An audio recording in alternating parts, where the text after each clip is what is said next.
Salam untuk kita semuanya, berjumpa lagi dengan saya di channel Aritila Tutorial, tempat kita untuk berbagi informasi seputar informasi pendidikan dan informasi guru, serta informasi lain yang ada hubungannya dengan pendidikan dan guru. Pada pertemuan ini, saya menyapa Bapak Ibu Honorer Air yang selalu setia melaksanakan tugas tanpa mengenal lelah. Saya yakin bahwa Bapak Ibu Honorer selalu dalam keadaan sehat walafiat. Pada pertemuan ini, ada satu informasi penting yang perlu saya sarankan kepada seluruh Bapak Ibu honorer, terutama Bapak Ibu di bidang tertentu, yang mana sesuai dengan informasi yang sudah banyak beredar bahwa sudah banyak daerah yang NIP P3K 2022 sudah terbit. Nah, di sini disampaikan bahwa Badan Kepegawaian Negara menyampaikan informasi 100% honorer tahun 2023 terima NIP 3K di 18 daerah ini. Pertanyaan, apakah daerah Bapak Ibu termasuk? Nah, tentunya Bapak Ibu yang mengetahui hal itu, apakah termasuk atau tidak, NIP-nya terbit ataupun tidak. Nah, untuk mengetahui daerah mana saja ini yang sudah terbit NIP-nya di tahun 2023 atau dijamin NIP 3K-nya terbit di tahun 2023 tahun ini, simak informasi ini sampai selesai, jangan ketinggalan informasi, dan bagi Bapak Ibu yang sedang menonton, demikian dengan Bapak Ibu yang mungkin baru menemukan informasi melalui channel ini, jangan lupa dukung channel ini dengan cara like dan subscribe, share, dan komen, serta nyalakan tombol notifikasinya supaya semua informasi yang disalurkan melalui channel ini selalu update di layar Bapak Ibu. Tanpa basa-basi lagi, langsung pada informasinya. Kabar baik bagi tenaga honorer di 18 daerah Indonesia, mereka akan segera menjadi aparatur sipil negara atau segera di-SK-kan menjadi ASN. Badan Kepegawaian Negara atau BKN telah memberikan update terbaru mengenai hal ini, yaitu terkait dengan penerbitan NIP 3K atau nomor induk P3K di beberapa daerah se-Indonesia dalam hal mengangkat honorer menjadi P3K sesuai dengan formasi 2022. BKN memberikan informasi bahwa sebanyak 18 daerah akan menerima nomor induk P3K tahun 2022. Hal ini merupakan kabar gembira mengingat ada wacana penghapusan bagi tenaga honorer di 28 November 2023 mendatang ini. Tentunya ini adalah satu hal yang diantisipasi oleh pemerintah. Sebelum masa penghapusan ini, maka pemerintah segera menuntaskan pekerjaan rutin, pekerjaan mulia dalam hal menyelesaikan persoalan honorer, terutama yang telah dinyatakan lulus menjadi ASN P3K. Sementara itu, pemerintah Indonesia melalui Kementerian Penanggulangan Aparatur Negara dan Reformasi Birokrasi, Kemenpan RB, akan membuka pendaftaran untuk calon pegawai negeri sipil atau CPNS pada bulan September 2023 mendatang ini. Nah, tentu ini juga informasi terkini Bapak Ibu ya, terkait dengan rekrutmen CPNS di tahun 2023 sebagaimana diinformasikan bahwa pada September mendatang ini pemerintah membuka seleksi CPNS 2023. Jadi hal ini dilakukan dalam rangka menjaga ketersediaan sumber daya manusia yang berkualitas di lingkungan instansi pemerintah. Menpan RB sebut daerah ini akan terima NIP 3K 2022.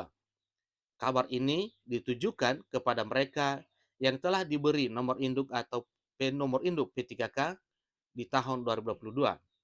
Akhirnya, status pegawai honorer akan berubah menjadi pegawai aparatur sipil negara. Nah, ini akan berubah Bapak Ibu dan menjadi ASN ketika semua proses sudah dilaksanakan dan prosedurnya juga serta syarat yang diminta telah dipenuhi oleh para honorer. Termasuk dalam hal pengisian daerah, dalam hal penerbitan NIP, maka jelas itu selangkah lebih maju menuju pengangkatan menjadi ASN. Nomor induk P3K telah ditetapkan dan dikeluarkan oleh BKN. Ada 18 daerah atau totalnya 18 daerah yang akan mengangkat tenaga honorer menjadi ASN. Ini adalah daerah yang sudah sah dan resmi sebanyak 18 daerah karena memang proses penerbitan NIP P3K-nya itu sudah tuntas. Nah, tentunya Bapak Ibu honorer yang telah dinyatakan lulus dan sudah mengurus DRH penerbitan NIP, tinggal menunggu untuk penerbitan SK dan SPT atau Surat Perintah Tugas Penempatan sebagai ASN P3K.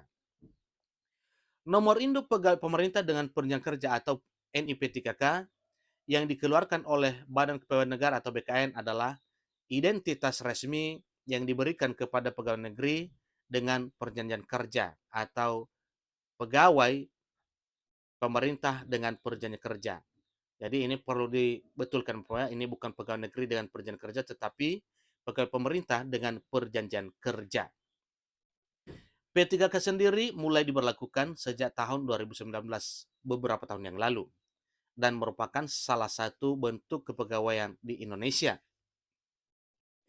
P3K diberikan kepada tenaga honorer atau pegawai kontrak yang telah memenuhi persyaratan tertentu untuk diangkat menjadi pegawai dengan perjanjian kerja atau pegawai pemerintah dengan perjanjian kerja atau P3K. Persyaratan tersebut meliputi pendidikan minimal D3. Ini tidak semua pendidikan D3-nya Bapak Ibu ya. Kemungkinan ini berlaku untuk tenaga kesehatan, yang mana mayoritas tenaga kesehatan yang diprioritaskan adalah D3, seperti D3 kebidanan, D3 keperawatan, dan D3 lainnya di bidang kesehatan. Dan untuk S1 ini juga ada keperawatan, dan terutama untuk guru, ini wajib S1. Nah, tentu ini sesuai dengan jabatan yang dilamar, memiliki kemampuan dan keterampilan yang dibutuhkan, serta lolos dalam seleksi penerimaan P3K. Proses pengajuan nomor induk P3K dilakukan oleh BKN setelah calon pegawai pemerintah dengan perjanjian kerja dinyatakan telah lulus seleksi. NIP3K ini akan digunakan sebagai identitas resmi dalam menjalankan tugas sebagai pegawai pemerintah dengan perjanjian kerja. Dalam pelaksanaannya, P3K memiliki hak dan kewajiban yang sama dengan pegawai negeri sipil dalam melaksanakan tugas dan fungsi pelayanan publik. Namun, status P3K bersifat sementara dan memiliki masa kerja yang terbatas, yaitu selama maksimal 5 tahun dengan kemungkinan diperpanjang 1 kali sesuai dengan ketentuan yang berlaku. Bapak Ibu, tentunya ini adalah satu hal informasi yang perlu disimak, namun jangan khawatir tentang masa kontrak P3K.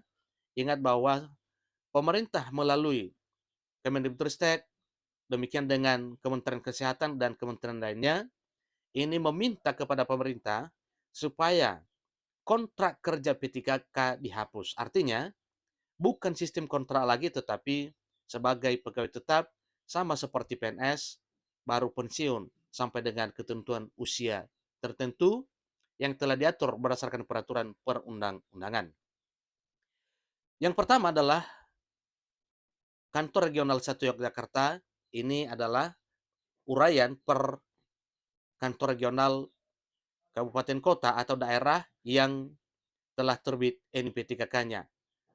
Mulai dari Kantor Regional 1 Yogyakarta, yaitu pemerintah Kabupaten Gunung Kidul, ada sebanyak 233 pengusulan, disusul dengan Kabupaten Kudus 407 pengusulan, disusul dengan Kabupaten Magelang 743 pengusulan, disusul dengan Kabupaten Salatiga 107 pengusulan, demikian dengan Kantor Regional 8 Banjarmasin, yang mana pemerintah Kota Torakan ada 55 pengusulan, pemerintah Provinsi Kalimantan Utara 189 pengusulan, Kabupaten Pasir 155 pengusulan, Kabupaten Tapin 185 pengusulan, Kabupaten Hulu Sungai Utara 111 pengusulan, pemerintah Kabupaten Kota Waringin 190 pengusulan, Kantor Regional 11 Manado ada 1.262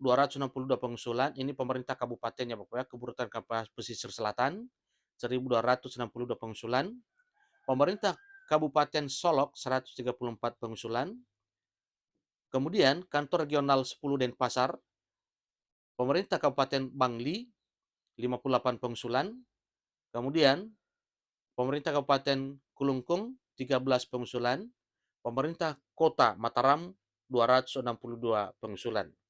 Jadi inilah informasi terkait dengan 18 daerah yang sudah siap menerbitkan NIPTK Formasi 2022, dan tentunya para P3K yang telah dinyatakan lulus dan lolos berkasnya ini sebentar lagi akan menerima SK pengesahan atau SK pengangkatan, demikian dengan SPT atau Surat Perintah Tugas Penempatan sebagai ASN P3K. Demikian informasinya, sampai ketemu pada informasi berikutnya. Selamat menjadi ASN, dan bagi Bapak Ibu yang belum berhasil, silakan berjuang untuk menjadi aparatur sipil negara. Terima kasih.